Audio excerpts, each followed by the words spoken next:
Good morning, everyone. Hope you're doing good today. Yesterday, the Lord reminded me of a time where I had to give up something that I had hung on to very intensely, strongly, dearly, and that was cigarettes. So I started smoking when I was probably 13 years old, something like that. I did it because it was a cool thing to do. And but soon became addicted to it and smoked for years and years and years. I quit smoking in 2008. And it was interesting because I had tried to quit smoking a number of times and always went back. But cigarettes to me were something that helped me get through life. So I would smoke them when I was happy to celebrate. I would smoke when I was sad. If I wanted to stop crying, I would smoke because I couldn't take a drag and cry at the same time. I would smoke when I was angry, frustrated, lonely, pretty much any emotion I had. I would use cigarette as the thing that would help me. That would be it would either help me with my pain or help me celebrate, whatever it was.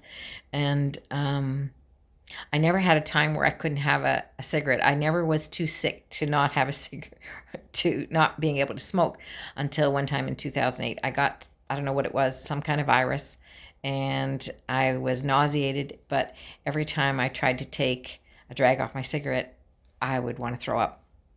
And so this went on for 3 days. So I thought I might as well quit while I'm can't do this anyway. So I did. And but once I was well, the the pain of not having the cigarette was as bad as it would have been 3 days before. And I struggled. I remember I started walking a lot, and I walked sometimes between 3 and 5 miles, like several times a day. So I would go and I would cry and cry and cry while I was walking because I so wanted to have a cigarette.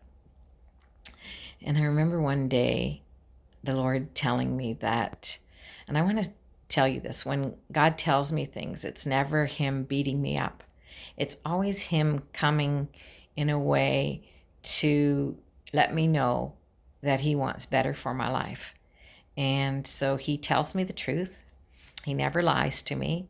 And sometimes it's painful to hear what He's saying, but it's not because He wants to hurt me, but it's because of the love. And so I remember this day He told me that I had given cigarettes a place in my life that He wanted.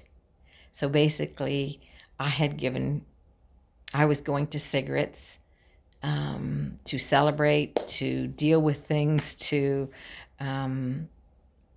wash away the pain, all those things, rather than going to the Lord. And it hurt when He said that. I cried because I thought I never would want to give something other than Him first place in my heart.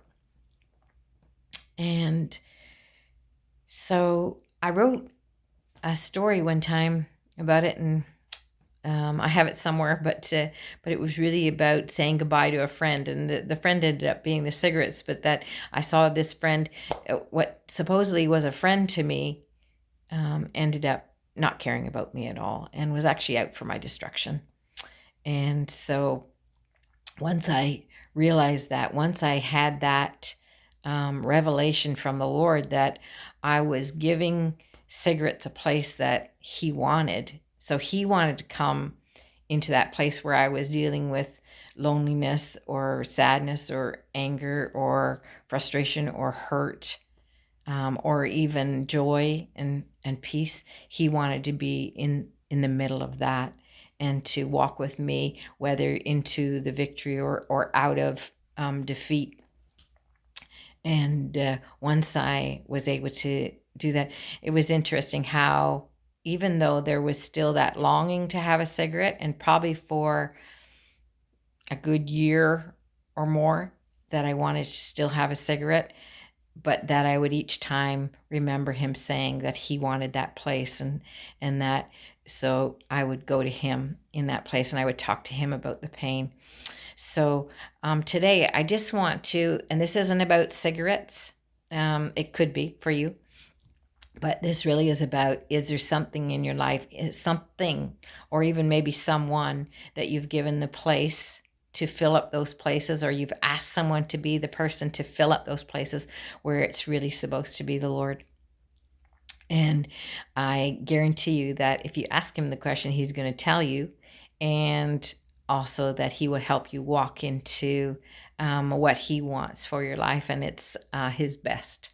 So I hope you have a great day today, and I'm going to try to find that story so I can share it one day on my page. Have a great day. God bless you. He loves you, and he wants to come into those places where we have given something else priority.